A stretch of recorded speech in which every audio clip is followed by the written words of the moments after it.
नमस्कार साथियों, मैं आपका साथी रमन मैया। आप जुड़े हो मेरे फेसबुक और यूट्यूब चैनल से। साथियों, मोबाइल स्क्रीन पर जो आपको तस्वीरें नजर आ रही हैं, ये जोधपुर रेंज की तस्वीरें मैं दिखा रहा हूँ। जोधपुर रेंज की आईजी विकास कुमार के निर्देश पर विकास कुमार आईजी ने एक टीम का गठन किया है और जिस टीम ने एक बड़ा खुलासा किया है।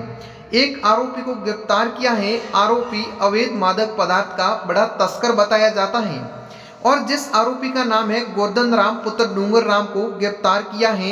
और इस टीम ने क्या किया कि पहले वो कैंपर गाड़ी के अंदर सो रहा था, तो इस टीम ने कुछ सूचना के अनुसार वहां गए और इसको कैंपर गाड़ी के सोते वक्त उसका धर दबोचा।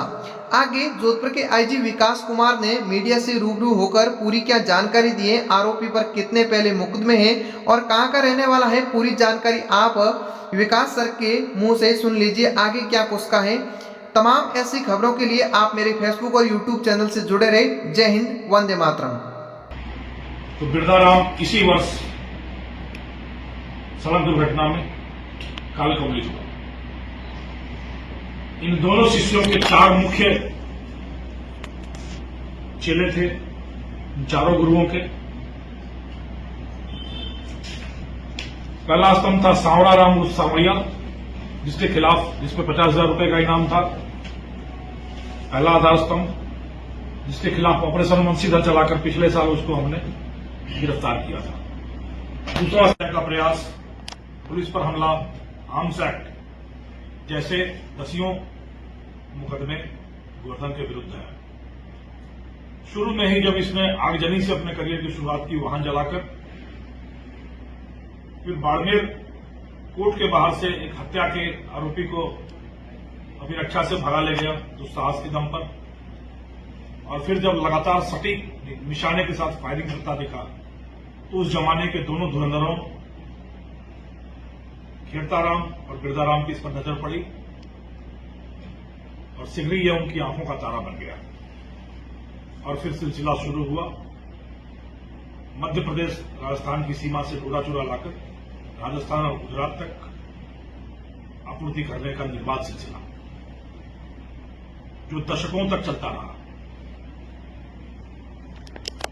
जब पिछले 16 महीनों से सेक्युलर टीम का कहर मादक द्रव्यों के तस्करों पर लगातार गिर रहा है, तो क्षेत्र के अधिकांश तस्करों ने या तो धंधा बदल लिया या इलाका छोड़ दिया। और दुस्साहसी गोवर्धन पूरे समय मारवाड़ के इलाके में ही बैठा रहा और अन्य तस्करों के गायब होने, उनके धंधा बदलने से उसने इसे स्वर्णिम अवसर माना और अपने धंधे को लगातार बढ़ाता गया।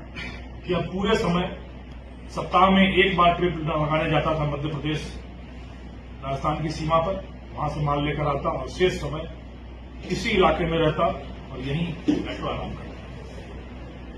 एक पिस्टल इसके पास हमेशा होती, 9mm की पिस्टल, अत्यंत आधुनिक पिस्टल, और 2 मैगजीन भरी हुई।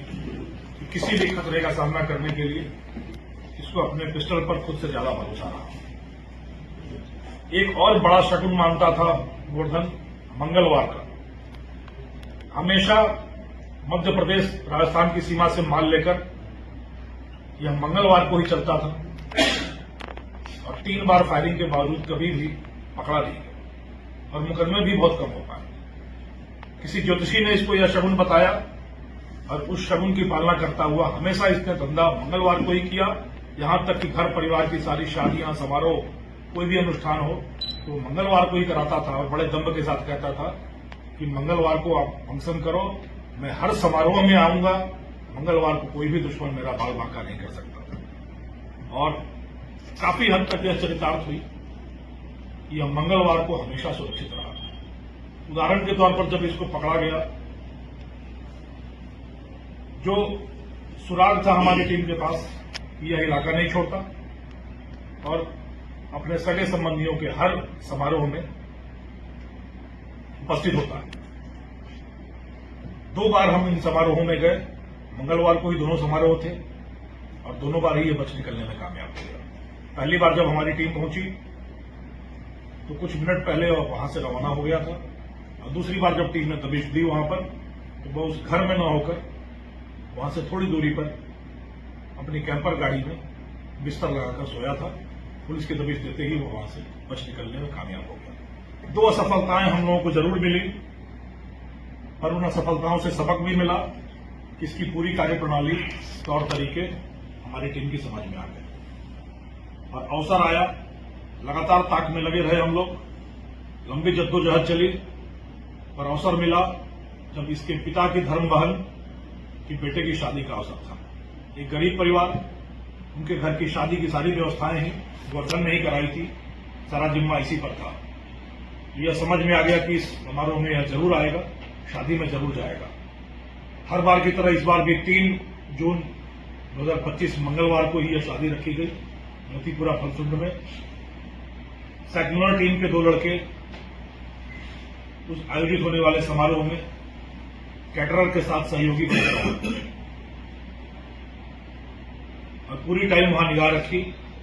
सतर्क गोवर्धन वहां पहुंचा, टीम के सदस्यों ने उसकी तस्वीर भी ले ली, जो मैं अभी आपको दिखाऊंगा। पर जब तक टीम को इशारा मिलता, माकूल समय का इंतजार किया जाता, एक बार यह फिर वहां से छलावे की तरह गायब हो गया।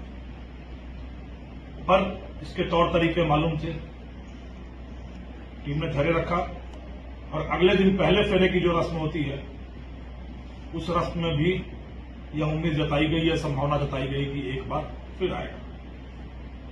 कैटरर के साथ सहयोगी बने दोनों मित्र, दोनों सेक्युलर टीम के सदस्य वहीं रुक गए सहयोग के नाम पे, अगले दिन के समारोह में सहयोग के नाम पर, और इंतजार करते रहे। टीम वहां से काफी दूरी पर तैनात रही।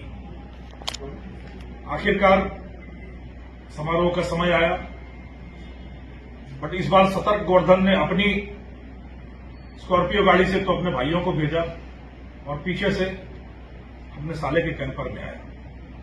सतर्कता ऐसी कि कैंपर में ही बिस्तर लगा रखा था और आते ही उसने उस इलाके की पूरी फ्लड लाइट ऑन करा दी, ताकि कोई भी टीम आती रहे या कोई भी पुलिस वाला आता रहे तो दूर से ही पता चल जाए।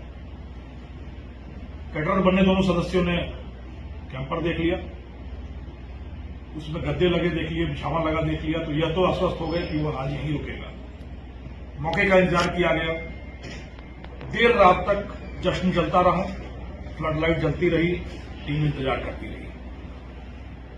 आखिरकार सूर्य की पहली किरण के साथ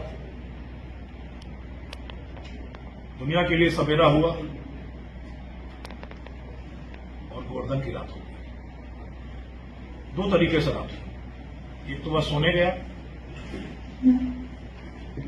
और दूसरा फ्लड लाइट ऑफ किया। सूर्य की पहली किरण के साथ फ्लड लाइट ऑफ की गई और उस फ्लड लाइट ऑफ होने के साथ साथ उसके शगुन का सितारा भी ऑफ हो गया।